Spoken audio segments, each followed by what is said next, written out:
Hello and welcome to the Thursday, April 4th, 2013 Audit Committee. We'll call this meeting to order. Well, first we need to review and approve the minutes from our last meeting held Thursday, February 7th. Anybody want to take a chance of making a motion to approve that? Move approval, Aguilar. Second, Rolfing. That's been, motion's been made and it's been seconded. All those in favor say aye. Aye. Aye. Opposed? Very good. That's good. Thank you. We'll move right into item number 3, reports and updates. Rich, you want to get us started? Yeah, we have from Ide Bailey, our external auditor, we have the partners Dean Buckenberg and Brian Stavanger from Ide Bailey, not ID. So I'll let you gentlemen proceed. And make sure your microphone is, there should be 2 buttons there. They're red. They're red? That's good. Okay. That means we cut you off. yeah. No. Well, good afternoon. I'm Dean Buckenberg. It's our pleasure to have conducted the audit of the city, city's financials and federal financial assistance, and we've passed out our copies of our reports thereon. The actual financial statements themselves, we do have a draft with us, but all of that's in printing and being finalized and pulled together. It's very early. The audit's just completed, but those the CAFR is being compiled and printed, and so at some point you'll be getting a big book, and if you request, we'd be happy to come back and go over the financial statements themselves when you've got them to look at. But I'm going to introduce Brian Stavanger. I would just say that the audit process went very well this year, and I'm going to leave it at that and let him talk about that, and then we'll address any questions. Not yet. We haven't been cut off yet, so the red lights are still on. That's good. Thanks for having us. As Dean said, my name's Brian Stavanger. I'm actually from the Fargo office of Ide Bailey. And really thought it would be a little more valuable this year to hand out some deliverables, which Dean had already said these are going to be included in the big CAFR, but we thought it would be some sort of value to have those in front of you right now. The one that starts with page 13, it is a little bit thinner than the other. But that really is our opinion on the financial statement audit. And there's a lot of different wording and language in there. But in the end, what you received was a clean, unmodified audit opinion, which in its simplest format means you hired an independent third party, Ide Bailey, to come in and audit your books. We go through the confirmation process. We verify everything, recalculate all of those different things. And then we give our opinion, which again was a clean, unmodified opinion. When you do get the CAFR, there is one entity in there that we did not audit. That's the Housing and Redevelopment Authority. That's been consistent with previous years. Another audit firm audits those financial statements as of September 30th. However, everything else in there is audited by Ide Bailey. Included in the CAFR was the adoption of a new accounting standard, GASB 63, which really all it meant was terminology changes. When you see a statement of net assets or the terminology net assets, which is really kind of the net worth, that has now been called net position. So really that's the only impact, some new words in there for 2012. As we went through the audit process, happy to report that we had no audit entries. So we had no adjustments to the financial statements that were given to us at the beginning of the audit. Also happy to report no material weaknesses or significant deficiencies, kind of audit findings, no audit findings in 2012. So the city prepares the CAFR. Hopefully next week we'll have that printed and ready to go. Received the GFOA certificate for the past 32 years, which is really it's really kind of going over and above the minimum standards. There's a lot of extra schedules in there, a lot of extra items that are required to obtain that, and we would anticipate them receiving that again in 2012. Looking ahead to next year, or I guess this year that we're in right now, but We'll be back in early 2014 to complete the audit. There will be one new accounting standard which may potentially have an effect. We don't anticipate it that it will, but GASB 61, which really redefines component units. So in the CAFR right now, the HRA and Metro Communications are included within the financial statements. They're considered component units of the city. The definition of a component unit is changing starting with 2013. It's really, instead of looking at the governance structure of those organizations and determining if they should be included in the city's CAFR, it's more looking at the financial impact. Still considering the governance, but looking more at the financial impact, which I think makes a lot more sense. We don't think it'll have any impact. We think they still will be component units, but that potentially could change for next year. We'll definitely keep you aware of that as we go through all of those fun checklists.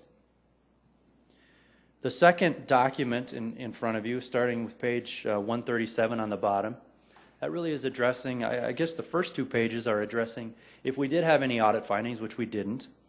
And then after that, starting with 139 and through the end, is really covering the federal audit. So every year we do the financial statement audit on the CAFR, but we also need to do a separate real compliance heavy type audit just on the federal funds that the city expends each year. We give a separate opinion on that, also a clean, unmodified opinion. That's on both compliance and internal controls over those compliance items. Also in that audit, no material weaknesses or significant deficiencies. And during that audit, we looked at 4 different federal programs which were included in our testing.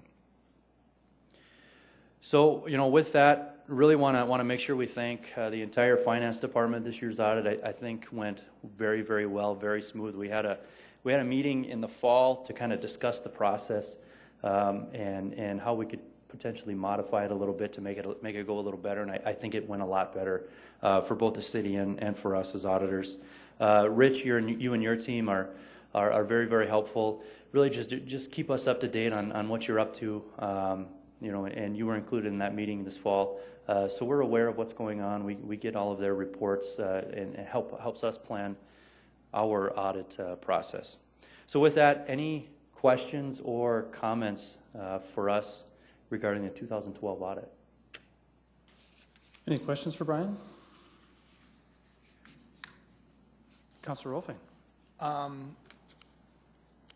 Was it GRI or the OPI or part of that, and then the G or the PGR and the MPO part of that situation too? I guess I'm unfamiliar with what. That was my point. I just gave you a bunch of terms that I work with every day that you have no idea what you're talking about. And the same thing comes back to the acronyms that you used in mine. And so I guess what I'm saying is that you didn't find a thing wrong, basically, is what you're telling me. That's correct. All right, that's what I wanted to hear, and I appreciate it. And I guess that is what I wanted to hear. That's kind of what I heard you say, but I wanted to make sure it was in plain English so that people that don't have a background, even though I took my accounting 1 and accounting 2 back in the 70s or 60s from Professor Agers at Augustana. I'll get that little bit in for Augie. It was not my best subject, let's put it that way. But I know I should have studied harder. But I needed to hear that from your mouth that everything appears to be in good order. Yes, correct. Okay, thank you. You never know what's going to happen up here. That's right. Okay, very good. I don't see any other questions. Thank you, Brian. Yeah, thank you. Appreciate it. Thank you, Dean. You have more? So I just want to say one more thing. We don't see results like this very often. There's always a finding, a significant deficiency at least, and an audit adjustment. But so I think it speaks well for the finance department. Very good. Thank you, Dean. I just have a question for finance for Tracy. Will the council get hard copies of the CAFR? I know we're trying to cut down on the paper, but we certainly had intended to provide hard copies for, as we have in the past. If you'd prefer not, we could certainly save the paper and just provide electronic copies, but that would be our intention. I know how much, it's good at nighttime reading. Hard electronic. Yeah. I think most of the council prefers the hard copy. That's what we'll do. And then my question for the committee is, do we need to schedule Ide Bailey to present to the full council, or is this sufficient, you think, as far as? I think we should be able to carry that forward, but I'll certainly do what the audit committee would like. Isn't that usually, it just comes to Yeah, the audit the last committee? 2 or 3 years, I think we've just had the partners come and talk to the audit committee, and they haven't made a formal presentation to the full council. So, Okay, very good. Yep. Given the fact that Tracy is here, and Tracy, you've heard the presentation, do you have any comments and any way to explain what's happened? I mean, it sounds like there's a lot of stuff going on. Do you have any explanation for this? Put me under the gun, huh? The only comments that I would make, I do want to commend Ide Bailey and their team. They, as Brian mentioned, they did come in early. They're very well organized. They get in, get their work done, and that certainly facilitates the city getting this whole process completed in a very timely manner.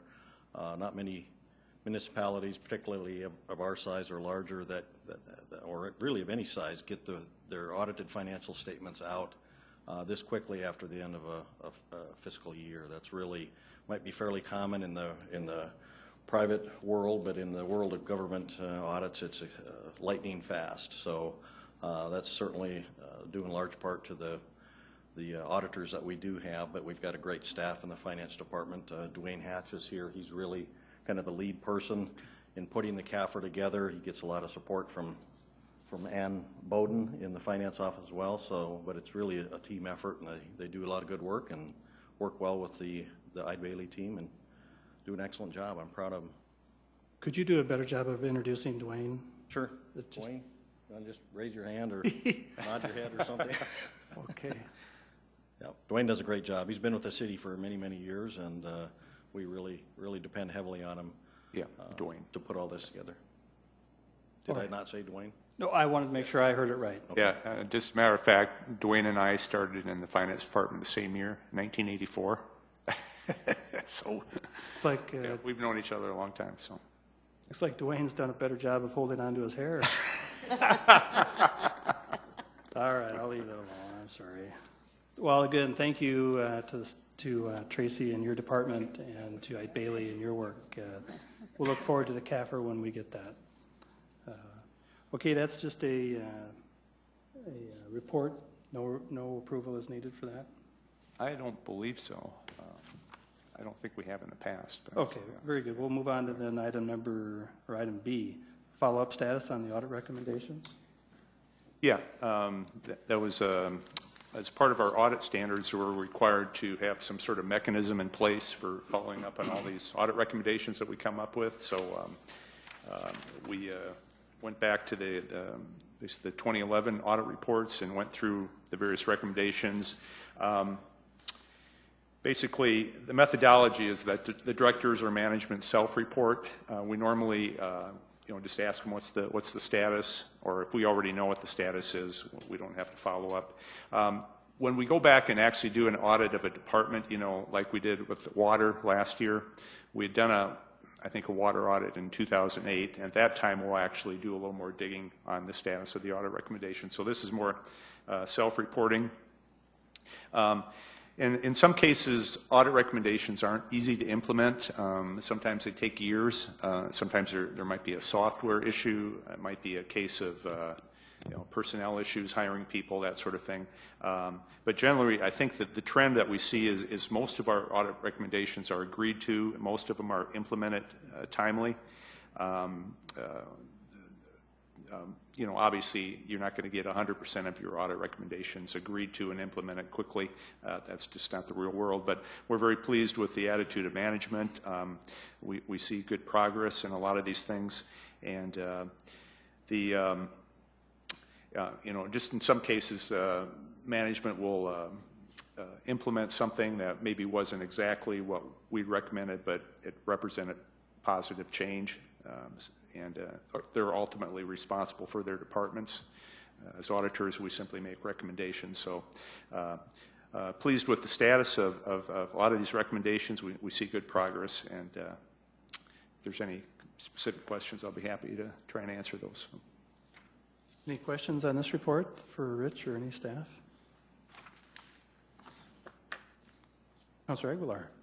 Yes, under first transit contract, I see that the status on the first item is not implemented, and it's because our policy does not require. Yeah. So does that mean it's? Yeah, in the case of, say, a third party that manages a city facility, we don't require that they, you know, if it's say a vending machine contract, we don't, you know, that's between them and whoever they contract with. I talked to Scott Rust in purchasing, and that's our policy on those type of agreements. So they're allowed to enter into those vending machine leases at their discretion. So we won't continue to follow that one? No, that's pretty much okay. done with. So, yeah. The one at the bottom of that page 4 there, we'd recommend that they do an analysis of the fares, because there hadn't been an increase since 1995 on the transit fares, and I believe that is in progress. I know there's been discussion with Public Transit Advisory Board and the city's transportation planner about that. It's a big deal to raise the fares. A lot of people are impacted, so it's kind of one that you proceed very cautiously with that. But when we'd done the audit, we noticed that it had been something like 15 years since they'd, you know, looked at that. So that was sort of in progress. Councilor Rolfing. Well, I just wanted to point out that this is really important that we continue to follow up on these the way this is done.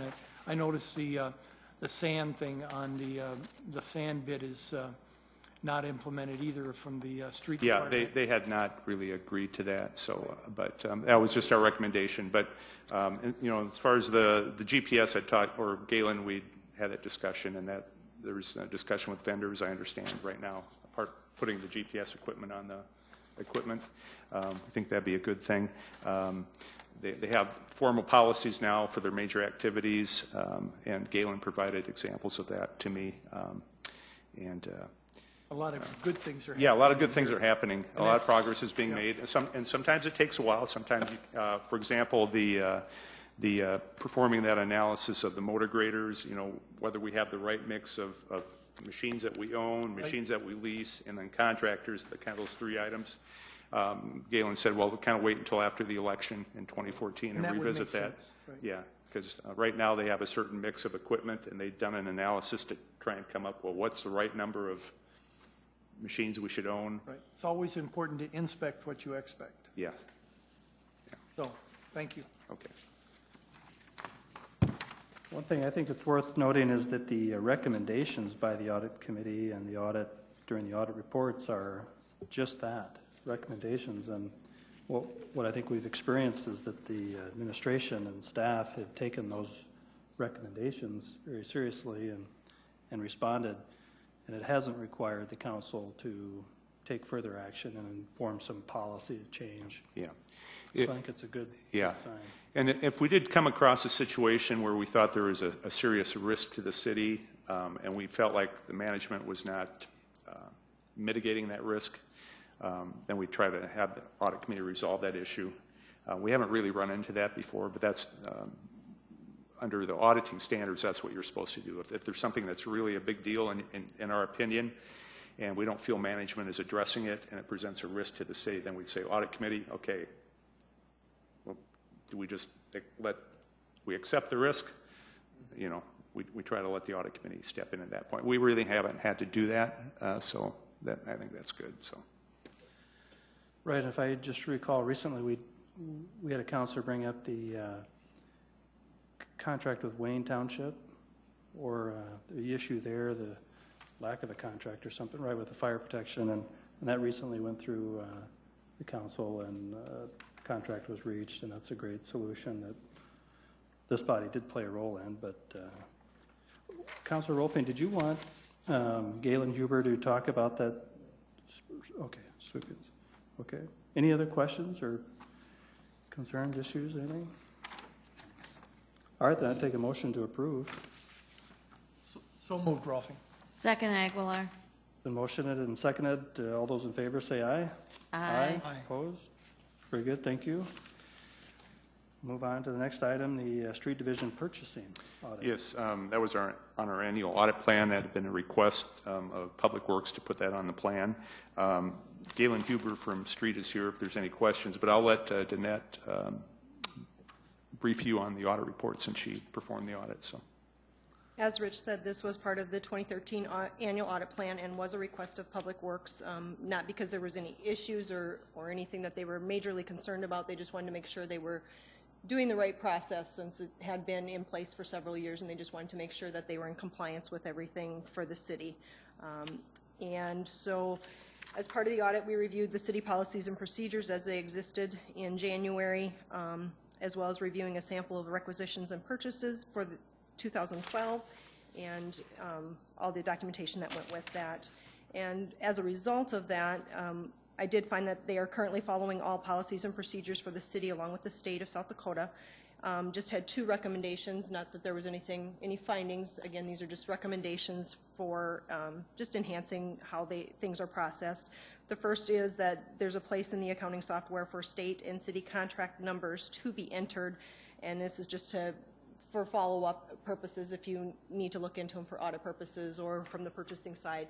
And management agreed with that, and we'll work to make sure they include those in the software. The second recommendation was, as part of the sampling, an agreement or an invoice for the Weldon Real Estate Holding Company, where we store some of our equipment in the off-season, was sampled, and we do not have a formal agreement with them at this point that establishes the price and terms and liability for the storage of that, for the use of that storage facility. And Public Works agreed with that recommendation and will work to get a formal written agreement. They were great to work with and are doing a great job. And with that, if you have any questions, I'll be happy to answer. Any questions for Danette? How about anybody from Public Works that would want to make any comments? Okay, very good. Seeing none. I move approval. Very good. Second. It's been motioned and seconded to approve the report. All those in favor say aye. Aye. Opposed? Very good. Thank you, Danette. Item D with Kim. yeah, again, the same situation. It was a request from Public Works to put it on the annual audit plan. Kim Schroeder did the audit, so I'll let her explain her findings. So. Right. Turn myself on here. As Rich said, Public Works requested an audit of the Veolia Technical Solutions contract, mostly because the contract is expiring and they're going to be going through the process of writing a new RFP. Veolia provides both the management and operation of the household hazardous waste facility out on North Cliff Avenue, and they also handle the disposal of the waste and getting it off-site. The facility does serve a 5-county region, including Minnehaha, Lincoln, Turner, McCook, and Lake. And just a little background, they have a staff of 3 employees, which includes a full-time project manager, a full-time field technician, and a part-time technician. And something I found of interest, they handled over 23,000 visits in 2012, which averages out to about 90 visits a day. Along with accepting household hazardous waste, they do also accept electronics for recycling, and they operate a reuse room. The reuse room serves the purpose of trying to get items that are dropped off in good reusable condition dispersed back to residents to use free of charge versus having them just disposed of. And then there's some statistics here in the report. As you can see, labor is the #1 expense. And just noting with that labor cost that the Veolia staff do also handle the incoming electronics. That wasn't in the scope of our audit to look at the additional costs of the electronics because a different company handles the outgoing recycling process for that. But it is very labor intensive, and the number 2 and 3 expenses are mostly what they pull in out there is the latex paint and other paint products. We have talked with Bob, on the labor just in discussion during the audit, and he has been working with Jameson, who is the project manager from Veolia, to try to, I like that name, to try to reduce labor costs in non-peak times or when they don't need as many people there. So they are aware of that and looking into it. Let's see where I'm at. The first objective of the audit was to determine if the costs billed to the city are accurate. To do this, we actually selected 3 monthly invoices and did a detailed testing where we took every cost from those invoices, traced them back to the agreed upon price schedule, and then traced the quantity that was billed back to the applicable shipping manifest or the labor log.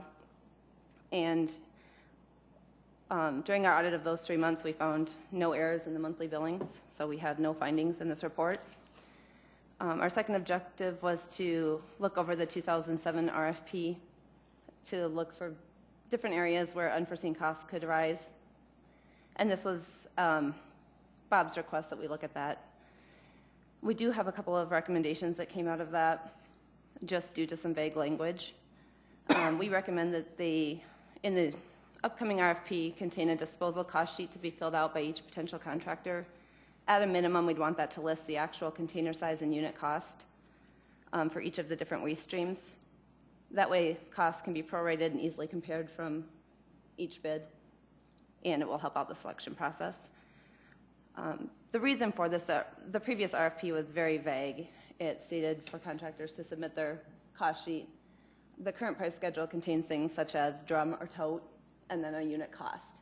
It doesn't necessarily say that it's a 60-gallon drum.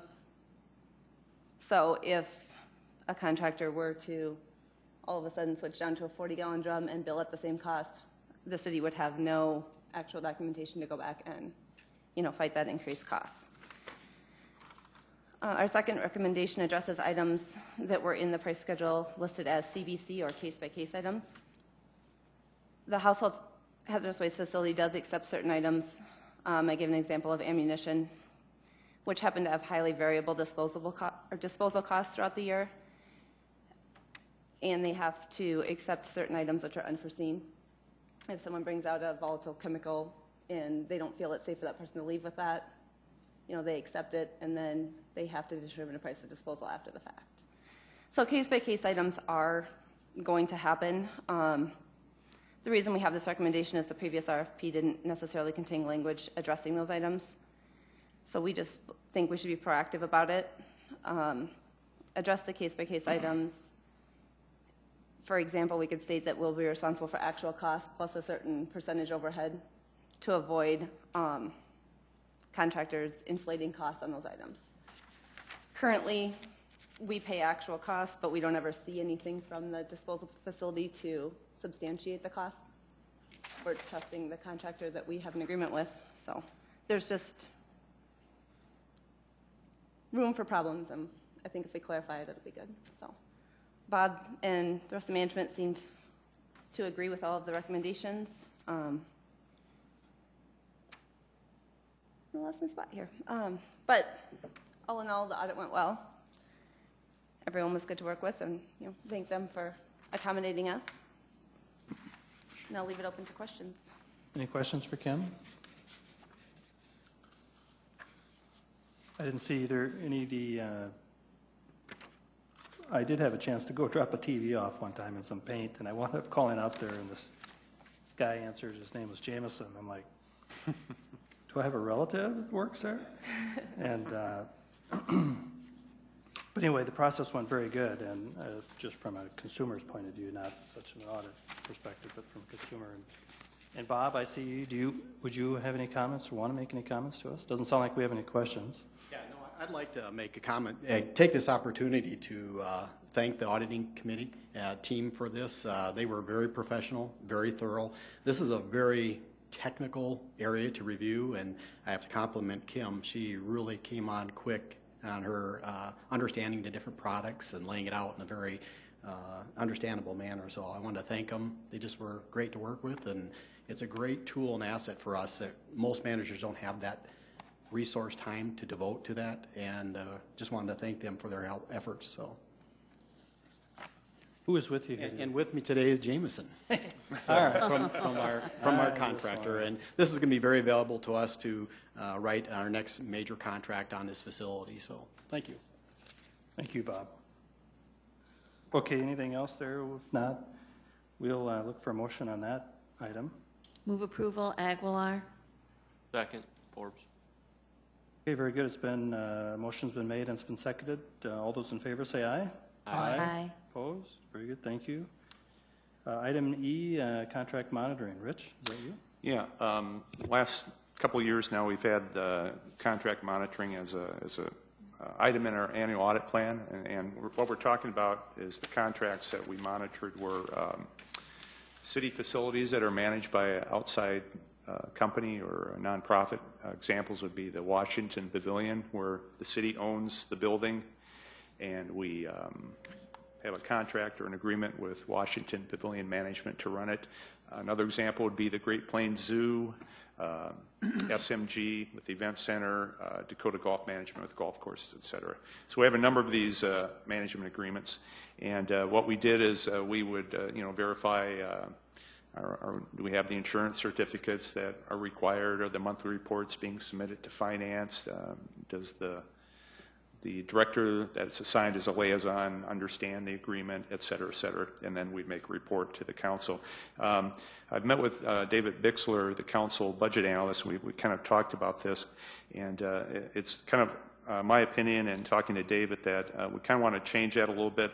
I don't think I see the necessity of doing a detailed audit every year. I think there's processes in place now in the administration that are mature, where there's obviously a director that's assigned as a liaison, and then there's perhaps somebody in finance that is monitoring these contracts to make sure the monthly reports are coming in, to ask questions, make sure the insurance is up to date, and they have various matrices and checklists that have been developed. I think that's a mature process now. So talking to David, what we'd like to propose is that David and myself be put on the distribution list for these the annual reports that come, and also the audited financial statements, because a lot of these organizations have a Eide Bailly or some other CPA firm do a financial statement audit. So we'd like to get a copy of that and make sure that we're on the distribution list. And then David Bixler would be looking at reviewing the finances, looking at trends, anticipating questions of the council, or doing the research for council on what he sees in the reports and the financials. And then my job would be especially looking at those external audit reports, if there's audit issues that are being raised, to make sure that they're being addressed by the board of directors or whatever, and make sure that we don't have reoccurring audit comments on these organizations.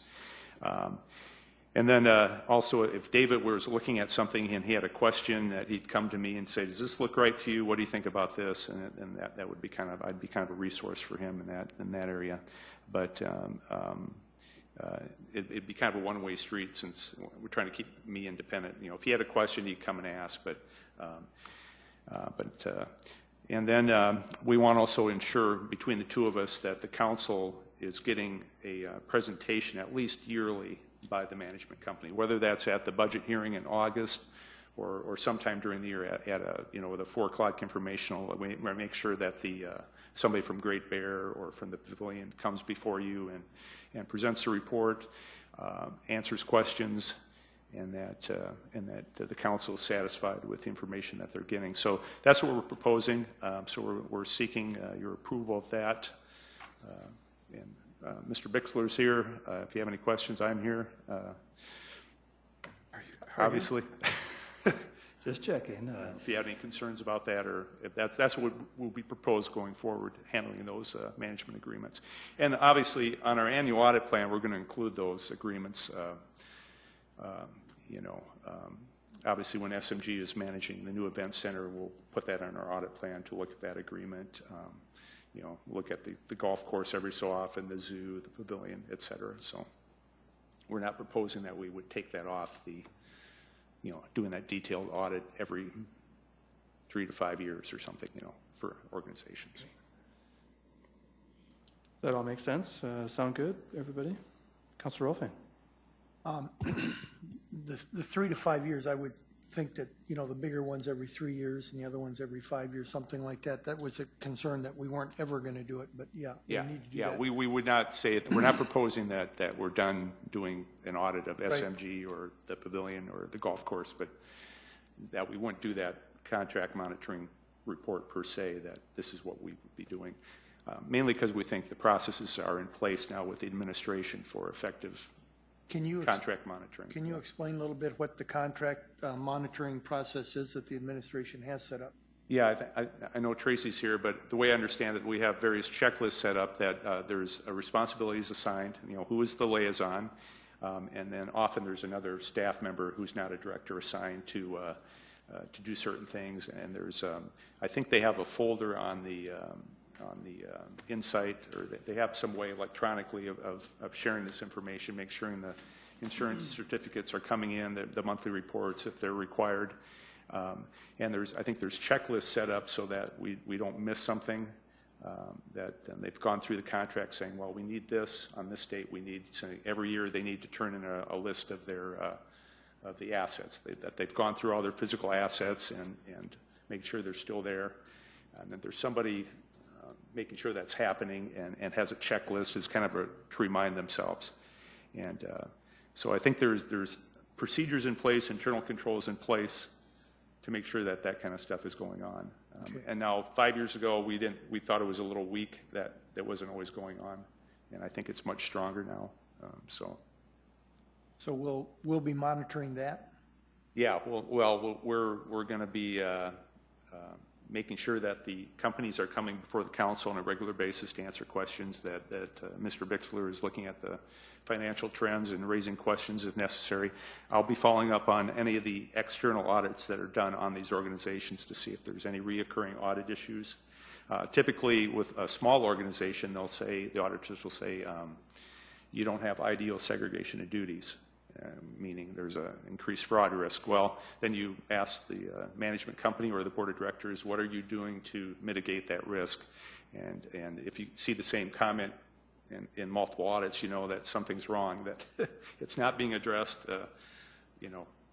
I guess I'm a little concerned from the standpoint of someone keeping an eye, not an eye, but keeping track of the process that the administration has in place too. Not that anything's going to happen there, but just to make sure that we kind of hold their feet to the fire too, and that these things get done, because that could not maybe get done.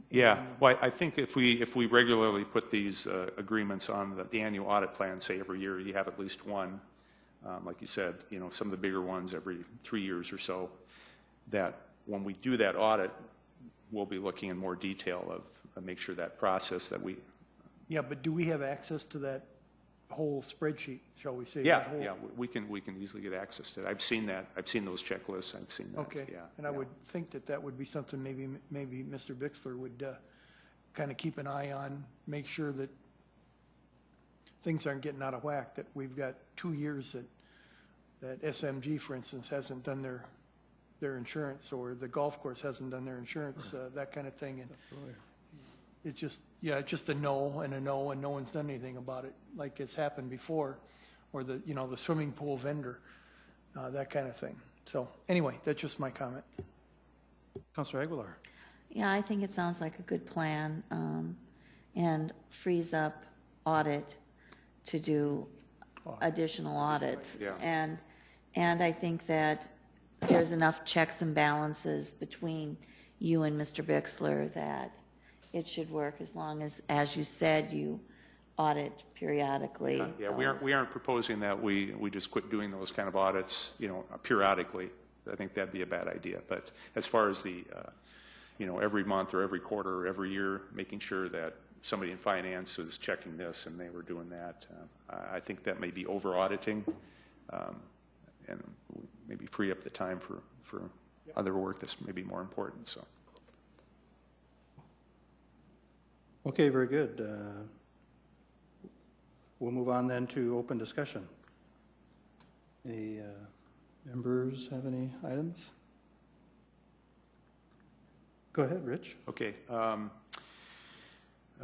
Kim, Danette, and myself will be going to a spring seminar here in Sioux Falls. It's through our local IIA chapter, that's Institute of Internal Auditors. It'll be on a Monday and Tuesday, April 22nd, 23rd. It's part of our continuing education training. Looking forward to that. That'll be out at the Good Sam Center on 57th.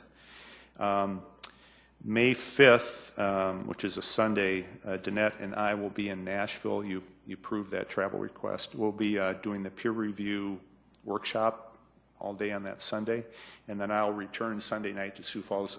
Danette will stay in Nashville for the next, I think, until Wednesday for the annual conference of the local government auditors. And then, so that's training coming up for us, and then our next audit committee meeting is scheduled for Thursday, June 6th. Any issues with June 6th? Hard to say this far away. Rolfing will be here? Okay. All right, we'll make sure we get enough people here to have a quorum. Actually, I'll give that to Rex for a second. Okay. Give it to Rex for a second. Give it to Rex first, and then I have one item first. The last time we were here, we were talking about the audit charter, I believe, and some comments were made about some of the intent with changes. What was the intent of that original audit committee and the council at that time as far as approving changes to the charter, right? Is that what? And so I had a chance to visit with my father, who was there in those days, and his words to me were that it was always meant to get back to the council for final approval. Let the council be the final body to approve changes to the charter. It was always meant to be the council's committee, and under their oversight, at the end of the day, it's under their oversight. And so getting it back to them would be what their intent was. Now, certainly, we can honor that or do what we think is best today, but that was the intent, and that's what I was checking on. Does that make sense? Councilor Rolfing, you were the one who kind of brought up some of that I think the language on that last page could be interpreted like the way you interpreted it, is that the council approved the original charter, and then from then on, the audit committee would. But I think what you're saying, their intent, whether it was written that way, was to get it back to the council. So yeah, if we need to do that, then let's do that. Yeah. And we did our last change. We did run it through the council meeting. That's right. Yeah. Okay, Councilor Rolfing, did you have anything? Would you or sounds like Councilor Rolfing has somebody who might be interested in joining the committee, and I think proper steps would be to connect you and Rich up with that information, and then Rich can contact that person and see if they're aware of all the details and all the requirements, and see if they'll. Yeah, well, this person has already grilled me pretty good on it, being an accountant, and so I think Rich will enjoy visiting with him, and we'll see what happens from there. But yes, I've been in contact with somebody who I think would be a good member of the committee and outside member, and we'll go from there. Perfect. It's really a lot of help to have these outside individuals involved in our committee, and we appreciate their time and commitment. So great. We'll move forward to find another committee member. Danette, did you have something? Yes. Yes, I would like to just bring to the audit committee's attention that Rich will be celebrating 30 years with the city at the end of this month. So just wanted to recognize him for that upcoming. 35, isn't he? I know. So just wanted to mention that. Yeah, it's gone by fast. So that means he brings cookies or something. I'll have to decide what everybody wants for treats that week. So. Good, congratulations. Yes, congratulations. Thank you. Well, if we don't have anything else, we'll take a motion to adjourn this meeting. It's been made. Second. And seconded. The motion's been made and seconded to adjourn. All those in favor say aye. Aye. Opposed? Very good. Thank you. We are adjourned. Thank you for bringing that to our attention.